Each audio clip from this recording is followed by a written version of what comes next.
చెప్పడానికి నేను 2-3 times video delete చేసి మళ్ళీ చేశాను. ఎందుకంటే ఎవరు ఎలా తీసుకుంటారో తెలియదు. బట్ ప్రతి అమ్మ కూడా hi all, welcome back to my channel. బాలింత పత్యంలో ఏంటంటే సిసెక్షన్ అయిన వాళ్ళకి 8 days ఇంటికి పంపిస్తారు కదా, ఇంకా నార్మల్ డెలివరీ వాళ్ళకి 3 days తర్వాత ఇంటికి పంపించేస్తారు. సో 5 days నార్మల్ డెలివరీ వాళ్ళు స్నానం చేసుకుంటారు. ఇంకా సిసెక్షన్ వాళ్ళకి 11 days అలా స్నానం చేపిస్తారు.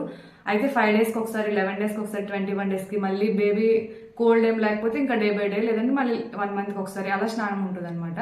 ఖచ్చితంగా వేడి నీళ్ళతో స్నానం చేయాలి. నెక్స్ట్ ఏంటంటే ఎంత కేర్ ఉండాలంటే ఈవెన్ బ్రష్ చేసినప్పుడు కూడా వేడి నీళ్ళతోనే చేయాలి. ఇంకా సిస్మే ఆయిల్ని ఇలా గోళ్ళకి రాస్తారు పెద్దవాళ్ళు ఉంటే, ఇంకా కాలు గోళ్ళకి రాస్తారు. ఎందుకంటే ఆయిల్ రాయడం వల్ల వాటర్ లోపలికి వెళ్ళదు కదా, అంటే అంత కేర్ ఉండి మనకు కొంచెం ఎఫెక్ట్ అయింది అనుకోండి బేబీకి కూడా ఎఫెక్ట్ అవుతుంది. అందుకని చెప్పి అంత కేర్ ఉండాలి అదనమాట. ఈవెన్ వాష్ ఏరియాకి వెళ్ళినప్పుడు అయినా ఏ విషయంలో అయినా కూడా ప్రతిదీ వేడి నీళ్ళే తాగాలి. ఇంకా ప్రతిదానికి కూడా వేడి నీళ్ళు యూజ్ చేయాలి. అది వేడి నీళ్ళు ఎన్ని మంత్స్ వరకు తాగాలంటే 6 months వరకు తాగితే మంచిది అంటారు. కానీ సమ్మర్ ఇలా వచ్చిందనుకో 3 months కంపల్సరీ తాగాలి. 6 months తాగితే ఇంకా మంచిది. అది స్నానం చేసినప్పుడు వాయిలాకు, జిల్లేరాకు, ఇంకా జీడిపెక్క, ఇంకా పెద్ద మందు చెక్క, ఇంకా ఇనుము, ఇవన్నీ వేసి వాటర్ని వేడి చేస్తారు. అవన్నీ అన్ని దగ్గర అవైలబుల్ ఉండదు కాబట్టి వాయిలాకుని అయితే ఖచ్చితంగా యాడ్ చేసుకోండి. స్నానం చేయకన్నా ముందు ఏంటంటే ఖచ్చితంగా నలుగు రాసుకోవాలి. మంచి మసాజ్ ఇవ్వాలి బాడీకి. అంత ప్రసవ వ్యాధిని అనుభవించి వచ్చి ఉంటాం కదా, సో అందుకే మన వల్ల అంత శక్తి ఉండదు. కానీ ఎవరిదైనా హెల్ప్ తీసుకొని కాస్త ఆయిల్ మొత్తం అప్లై చేయమని ఎవరైనా హెల్ప్ తీసుకొని అప్లై చేసుకోండి. సో సెసమే ఆయిల్తోనే మొత్తం మసాజ్ చేయమని చెప్పండి. ఇంకా అది అయ్యాక ఇంకా పెసలు, ఇంకా బియ్యం, పసుపు కొంచెం బాగా నూరేసి దాన్ని కూడా ఏంటంటే వేడి చేస్తారు కొంచెం. ఎందుకంటే అందులో కూడా ఏమైనా వాటర్ ఉంటుందేమో, మళ్ళీ బేబీకి కూడా రాస్తారు కదా. నలుగును అసలు మిస్ కాకండి. ఎందుకంటే నలుగు వల్ల మనకన్నా మోరోవర్ బేబీకి ఏంటంటే బేబీ హెయిర్ ఉంటుంది కదా, అంతా ఊడిపోతుంది నలుగు వల్ల. సో నలుగుని ఖచ్చితంగా అప్లై చేయండి, మీరు కూడా అప్లై చేసుకోండి. నెక్స్ట్ ఏంటంటే హాస్పిటల్ నుంచి వచ్చిన వెంటనే వెల్లుల్లి ఉంటుంది కదా, వెల్లుల్లిని నువ్వుల నూనెలో వేయించి తినమని ఇస్తారు. ఎందుకంటే మిల్క్ ఎక్కువ ప్రొడ్యూస్ అవ్వడానికి. ఏంటంటే ఇప్పుడు ఒకప్పుడు బేబీ పుట్టాక 3rd డేనో ఇంకా 5th డేకో మిల్క్ అంట వచ్చేవంట పెద్దవాళ్ళు, అమ్మ వాళ్ళు చెప్తుంటారు.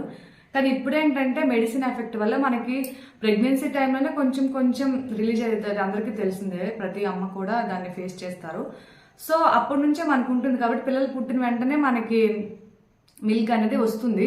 కానీ అది మళ్ళీ వెనక్కి వెళ్ళిపోకుండా, లేదంటే మిల్క్ తగ్గిపోకుండా, లేదంటే ఇంకా ఎక్కువ రాకపోవడం అలాంటి జరుగుతాయి కదా, అలా ఏం కాకుండా ఉండడానికి వెల్లుల్లి ఇస్తారు. వచ్చిన వెంటనే వెల్లుల్లి ఇస్తారు. ఇంకా వెల్లుల్లి రైస్, గార్లిక్ రైస్ మీకు తెలుసు కదా, అది తినమని మనకి పెద్దవాళ్ళు చెప్తారు. సో దాన్ని ఖచ్చితంగా తినండి.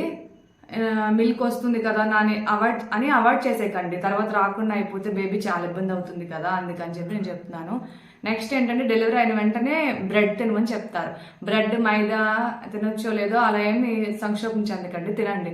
అలా బ్రెడ్ ఎందుకు తింటారు? బ్రెడ్ని డికాక్షన్లో కెఫిన్ ఉంటుంది కదా, దానివల్ల బేబీ అది మత్తు పదార్థం, దానివల్ల బేబీకి ఎఫెక్ట్ అవుతుందేమో అని ఏం టెన్షన్ పడకండి. అది ఎందుకు ఇస్తారంటే డెలివరీ అయిన వెంటనే ప్రతి ఒక్కరు, అంటే ఇది చెప్పడానికి నేను 2-3 టైమ్స్ వీడియో డిలీట్ చేసి మళ్ళీ చేశాను. ఎందుకంటే ఎవరు ఎలా తీసుకుంటారో తెలియదు. బట్ ప్రతి అమ్మ కూడా ఫేస్ చేస్తారు. ఏదైనా ఇన్ఫర్మేషన్ ఇస్తే జెన్యున్గా ఇవ్వాలని చెప్పి నేను మళ్ళీ ఈ వీడియోని అయితే ఎడిట్ చేశాను. ప్రతి అమ్మకి తెలుసు మనకి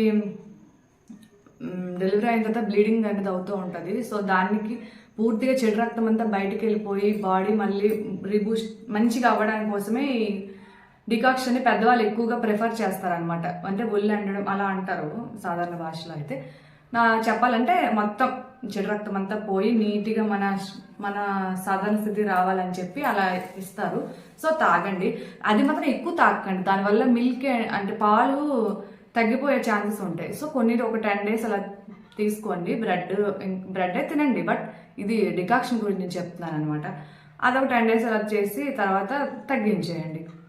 దానివల్ల మళ్ళీ మిల్క్ తగ్గిపోతే మళ్ళీ అదొక ఎఫెక్ట్ కదా, అందుకని చెప్పి నేను చెప్తున్నాను. అది నెక్స్ట్ ఏంటంటే పిప్పళ్ళు అంటే కిరాణా షాపులు దొరుకుతాయి. అవి కొంచెం వేడి చేసి పౌడర్ చేసుకొని అన్నంలో నువ్వుల నూనెతో కలిపి తింటారనమాట. ఎక్కువగా నువ్వుల నూనె వంటలే తినండి. అంటే కర్రీస్ అన్ని కూడా నువ్వుల నూనెతో చేసినవే బాలంతో తింటారు. పెద్దవాళ్ళు ఉంటే ఆల్రెడీ చెప్తారు. కానీ మన ఎవరు ఉంటారు, మా ఫ్రెండ్, తనకి లవ్ మ్యారేజ్ అవ్వడం తనకి ఎవరు చెప్పిన వాళ్ళు లేకపోయారు. అందుకని చెప్పి నేను ప్రతి పిన్ పాయింట్ని కూడా మేము ముందుకు తీసుకొస్తున్నాను అనమాట. సో అది మనం ఏ చిన్న తప్పు చేసినా బేబీకి ఎఫెక్ట్ అవుతుంది, మనకు కూడా ఎఫెక్ట్ అవుతుందండి. ఆ టైంలో మనకి కొంచెం ఏమైనా సరే బేబీని మనంతలో ఎవరు టేక్ కేర్ చేయలేరు కదా. సో జాగ్రత్తగా ఉండండి. అందుకోసమే 1-10 సార్లు చెప్తున్నాను.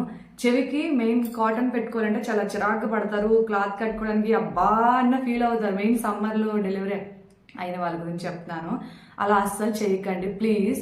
ఎందుకంటే చెవిలో కాటన్ పెట్టుకోకపోవడం వల్ల మన బాడీ మొత్తం కూడా డెలివరీ ఇచ్చాక మొత్తం, అంటే పెద్దవాళ్ళు అంటారు ఎముకలన్నీ ఇరిగి అతికిస్తే అంత పెయిన్ భరించి బిడ్డ జన్మనిస్తారు అంటారు. అది నిజమండి. ఎందుకంటే బాడీ మొత్తం పచ్చిలాగా అయిపోతుంది. అంటే మనం కూడా ఒక బేబీలా అయిపోతామండి. అందుకే అప్పుడు గాలి వెళ్తుంది కదా చెవిటి నుంచి, గాలి వెళ్ళాక తలలో ఏంటంటే ఏదో తిరిగినట్టు, అది హెడేక్ కాదు అసలు ఏంటన్నది కూడా అర్థం, ఏదో తిరిగినట్టు ఫీలింగ్ వచ్చి తలనొప్పిలాగా వచ్చేసి చాలా బాధ ఉంటుంది అనమాట. అది అప్పుడు చూపించదు. మీరు చెవిట్లో పెట్టిన వెంటనే అలా అయిపోతుంది అంటే అప్పుడు చూపించదు.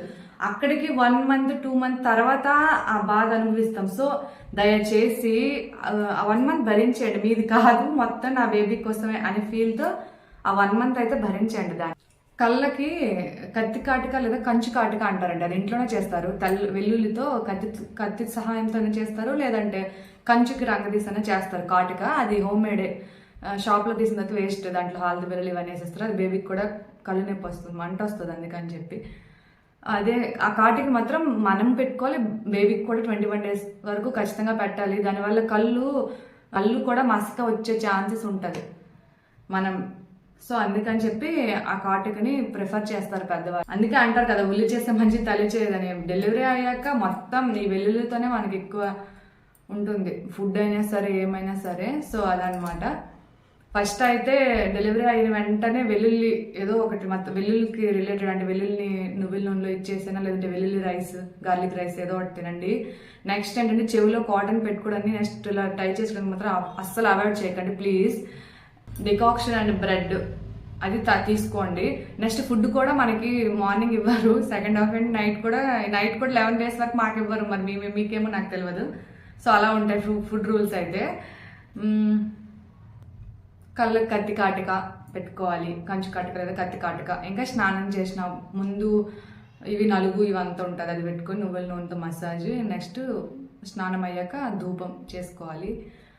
Thank you for watching. ఇలాంటి వీడియోస్ ఇంకా కావాలంటే నా ఛానల్ని సబ్స్క్రైబ్ చేసుకోండి. ఇలాంటి ఇన్ఫర్మేటివ్ వీడియోస్ ముందుకు వెళ్ళాలంటే నా ఛానల్ని లైక్ చేయండి.